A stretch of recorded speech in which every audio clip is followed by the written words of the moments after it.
ഇന്ന് ഞാൻ ഇസായെ കാണാൻ പോവാണ്. 2 ദിവസമായിട്ട് ഞാൻ അവനെ കണ്ടിട്ട്. അതുകൊണ്ട് എനിക്ക് പോകണമെന്ന് ഭയങ്കര നിർബന്ധമായിരുന്നേ. അവന് ചോറും കാസറോളും എടുത്തോണ്ടാണ് പോയത്. കൂടെ എൻ്റെ പാത്തും ഉണ്ടായിരുന്നേ. സ്കൂളിൽ നിന്ന് നേരെ വന്നിട്ട് എൻ്റെ കൂടെ ഇങ്ങ് ഓടി വന്നേ.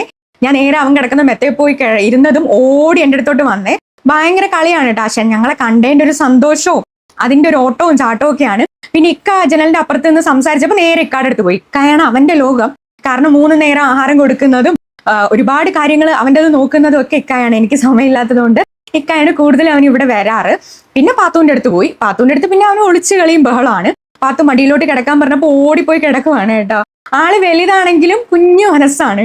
ഓടി കളിച്ച് ഇങ്ങനെ നടക്കുവേ. പാത്തു ചോറെടുത്ത് കൊടുക്കുന്നുണ്ട്, കഴിക്കുന്നില്ല. പക്ഷെ നേരെ വെള്ളം പോയി കുടിക്കും കേട്ടോ. അതങ്ങനെയാണ്. അവൻ ആരും ഇല്ലാത്തപ്പോൾ സൈലന്റ് ആയിട്ട് പോയി ചോറ് കഴിക്കുള്ളൂ. നമ്മളൊന്നും കൊടുക്കാൻ കഴിക്കില്ല.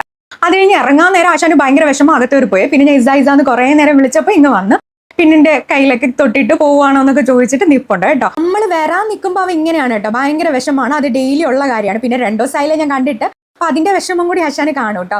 അപ്പൊ ഇത്രയുള്ളേ. ബൈ.